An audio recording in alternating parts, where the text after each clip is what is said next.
Introduction. Look, Deepak, what I got. I have a torch. Yes, it is. But I don't think that you have better than mine. Look what I have. I have a laser light. Laser light? Wow, it is quite fascinating. You know, my father gifted me on my birthday. My father told me that this light is very dangerous for eyes. But how does a light can harm our eyes? Actually, it is a light of narrow frequency, and light has its application in the field of physics. Can you tell me more of it? Yes, sure. In this lesson, you will learn about the dual nature of matter and radiation.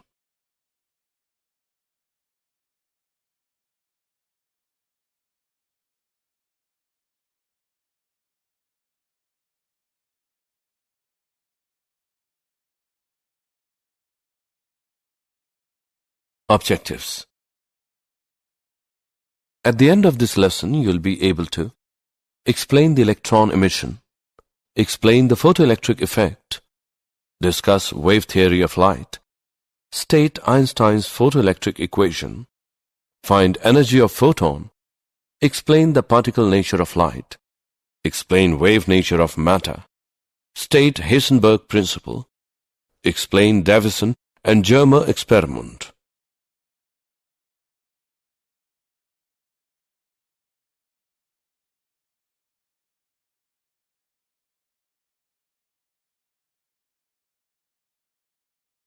Electron emission.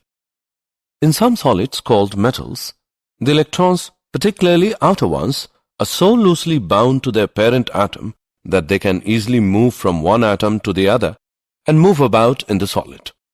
These electrons are called free electrons as they are free to move inside the solid but cannot leave the solid on their own. These electrons are held inside the metal surface by the attraction of the ions and of surface forces. Thus, these electrons require a certain amount of energy in order to come out of the metal surface. The minimum amount of energy required to emit electrons out of the metal surface is called the work function, phi0 of the metal. This minimum energy work function required for electron emission from the metal surface can be supplied to the metal in any of the following ways. Field emission. Electron can be made to leave the metal surface by applying strong electric field. Thermionic emission.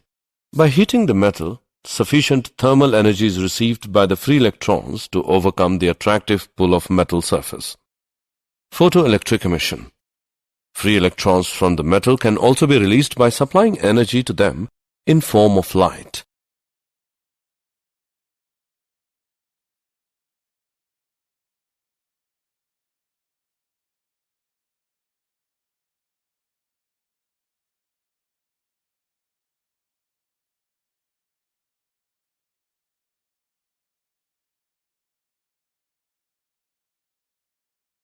Photoelectric effect. The emission of electrons from metallic surface by light energy is called the photoelectric effect, and the electrons so emitted are called the photoelectrons. Hertz observations. While performing an experiment for production of electromagnetic waves by means of spark discharge, Hertz observed that sparks occurred more rapidly in the air gap of his transmitter when ultraviolet radiations was directed at one of the metal plates. Hertz could not explain these observations, but other scientists did it. They said that the cause was the emission of electron from metal plate due to incidence of high-frequency light. This is photoelectric effect.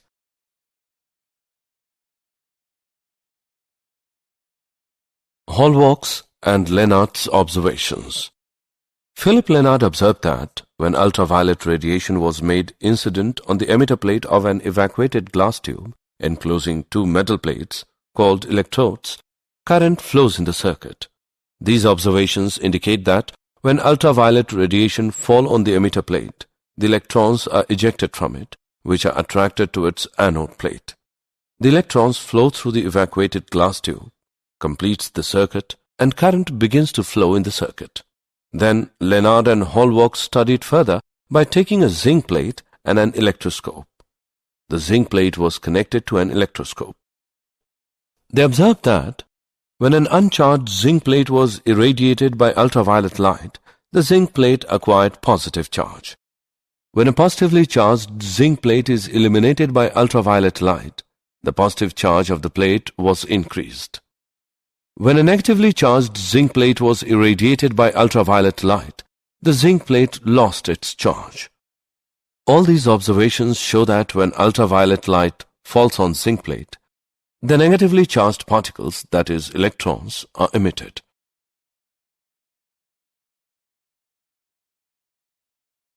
Experimental study of photoelectric effect, apparatus and circuit. The tube containing two electrodes, P and Q, has a side window of quartz to permit ultraviolet rays for the experiment. A source of radiation is suitably placed in front of the window such that the radiation falls on Q. P and Q are connected to a voltmeter with zero center. To provide the necessary voltage, we have a high-tension battery B connected to across a potential divider arrangement Mn with a key K. Effect of intensity of light on photocurrent.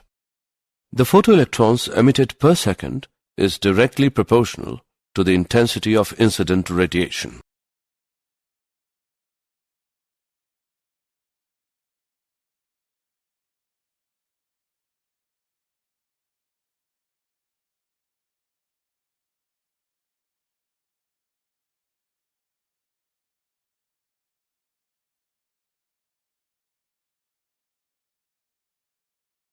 Effect of potential on photoelectric current.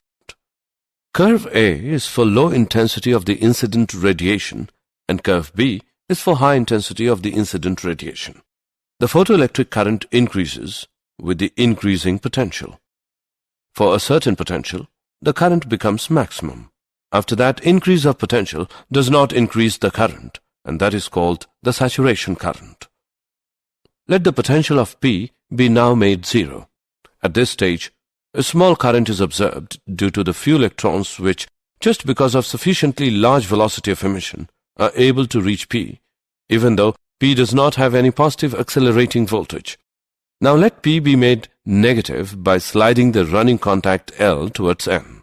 The current begins to fall off rapidly, and at a given fixed value of potential, minus V0, the current becomes zero, and the photoelectric emission will stop altogether. This voltage, V0, is called the stopping potential. Photocurrent is zero when the stopping potential is sufficient to repel even the most energetic photoelectrons with the maximum kinetic energy, Kmax, so that Kmax is equal to EV0.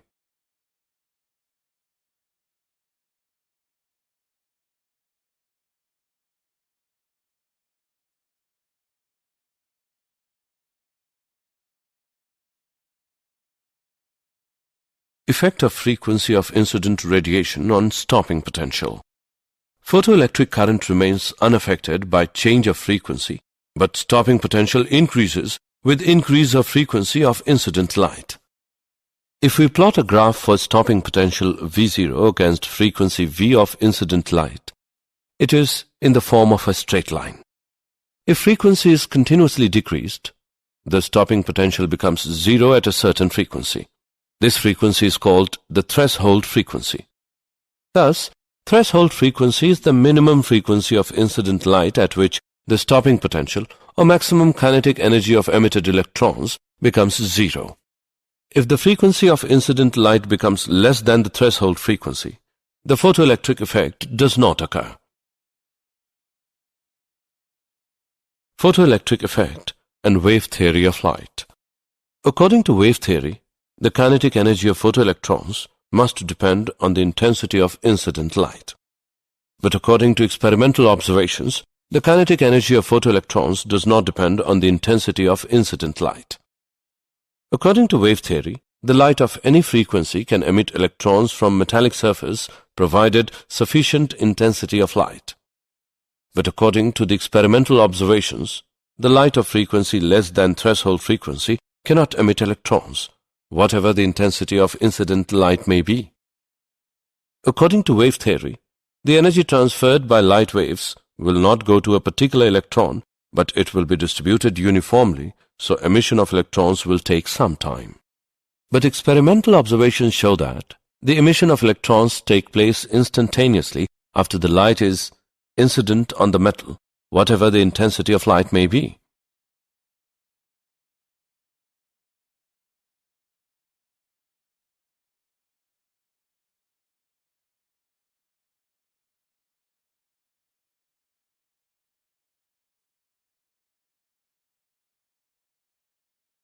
Einstein's photoelectric equation. Energy quantum of radiation. Light propagates in the form of small bundles of energy called quanta or photons. The energy of each photon is h nu. When u is the frequency of light and h is the Planck's constant. The value of h is 6.62 into 10 raised to the power minus 34 joule second. If the electron absorbs the energy from photon more than the energy needed to escape out from the metal surface, that is phi 0, then the electron is emitted with maximum kinetic energy Kmax, which is equal to h nu minus phi 0. This equation is known as Einstein's photoelectric equation. Important points. For the emission of electron from metal surface, h nu greater than phi 0. This shows that greater the work function phi 0, greater the threshold frequency needed to emit the electron. The more the number of photons available, the more the number of electrons absorbs energy from the photons, and therefore greater is the number of electrons emitted from the metal surface. We know that Kmax equals EV0, and Kmax is equal to h nu minus phi 0. So, h nu minus phi 0 is equal to EV0. EVO is equal to h by E into nu minus phi 0 by E. If we plot a graph between nu and V0, taking nu on x-axis and Kmax on y-axis, the graph is a straight line, since equations is of the form y, which equals mx plus c. The slope of the line m is equal to h upon E, which is a universal constant.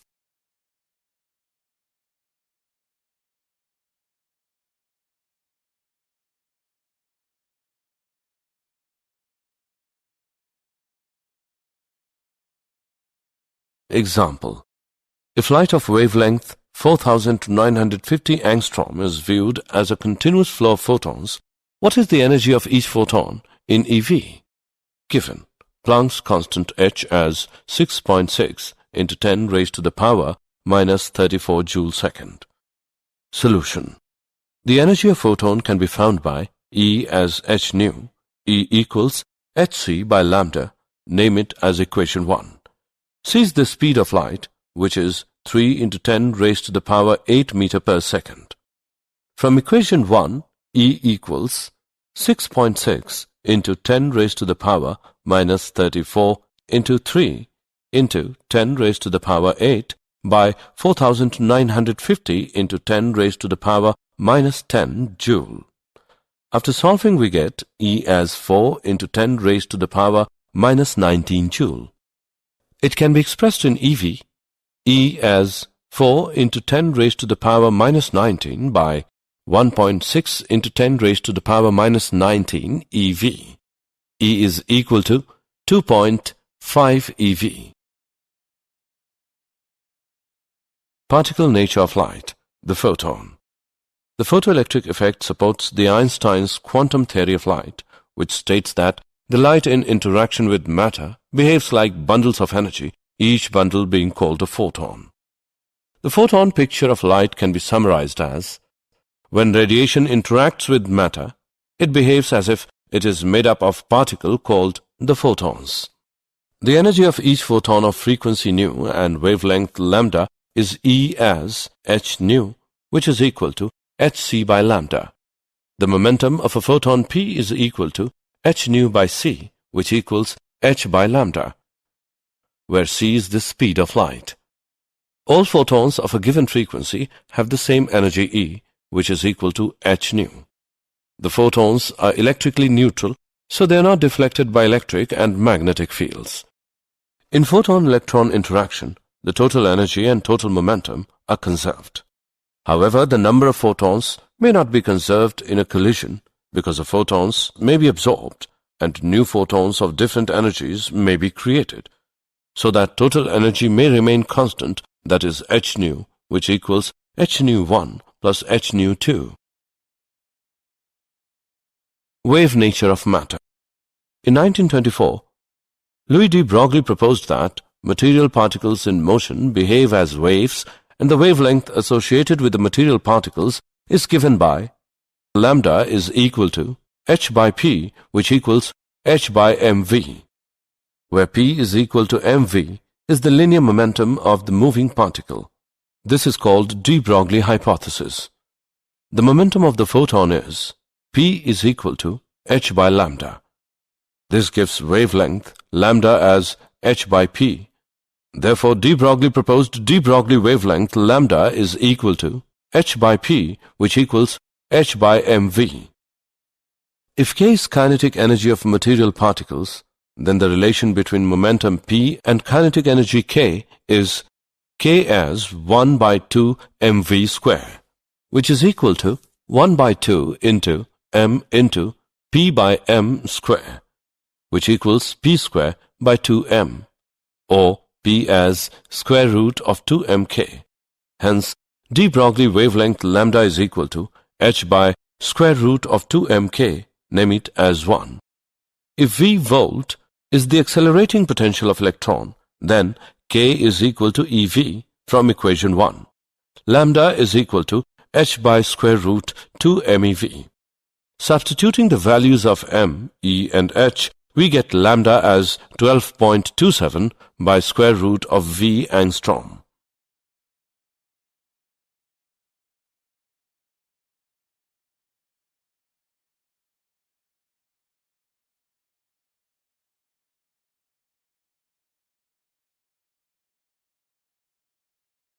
Example. Calculate de Broglie wavelength associated with electrons accelerated through a potential of 5 kilovolt. Solution. Given V is equal to 5 kilovolt, which equals 5000 volt. From the formula given below, we can find the de Broglie wavelength. Lambda is equal to 12.27 by square root of V angstrom. Lambda plus is equal to 12.27 by square root 5000 angstrom, which equals 0.173 angstrom.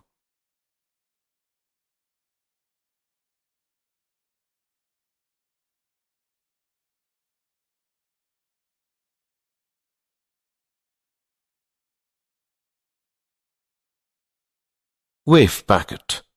According to Heisenberg, it is impossible to measure both the position and momentum of a material particle exactly at the same time. The product of uncertainties in simultaneous determination of position delta x and momentum delta p is of the order of h cap, where h cap is equal to h by 2 pi, delta x into delta p approximately h cap. A wave of definite wavelength extends over all space, but an electron, which is represented by wave, cannot occupy all space. Therefore, it was suggested by Max Born that a material particle, say an electron, is not equivalent to a single wave, but it is equivalent to a wave packet, which is superposition of a number of waves of varying frequencies and results in a finite region where waves interfere constructively, and the particle has maximum probability of occurrence in this region. This region is called wave packet.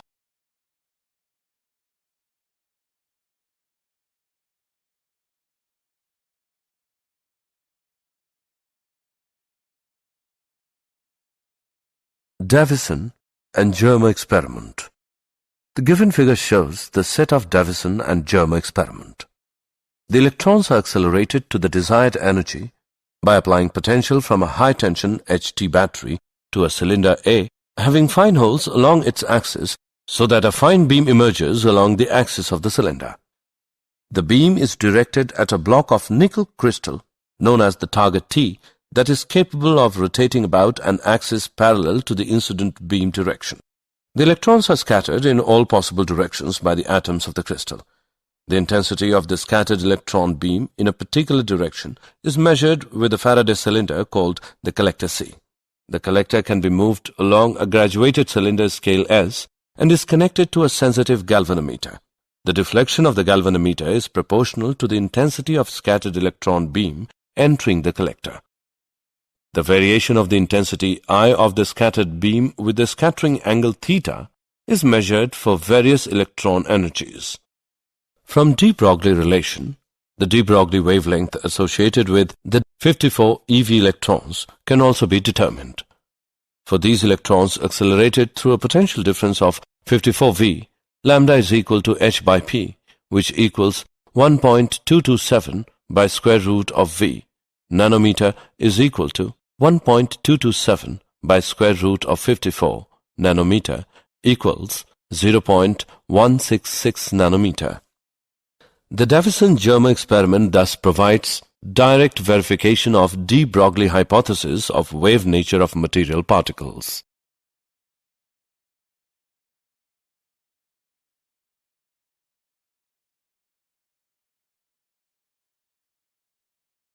Did you know? In 1905, Albert Einstein was a German-born theoretical physicist who explained the photoelectric effect. In 1924, Louis de Broglie gives his theory on wave-particle duality.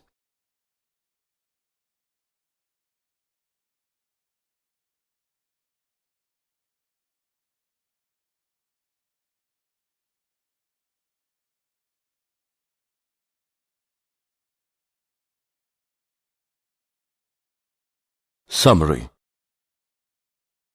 Let us summarize what we have learned.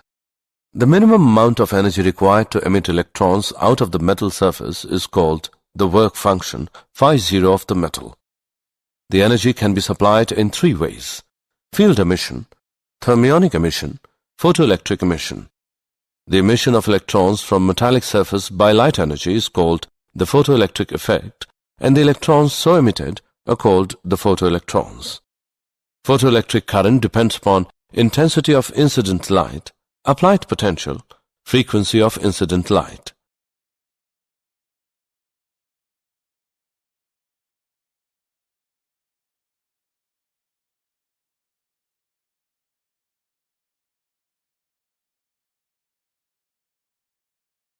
Einstein's photoelectric equation.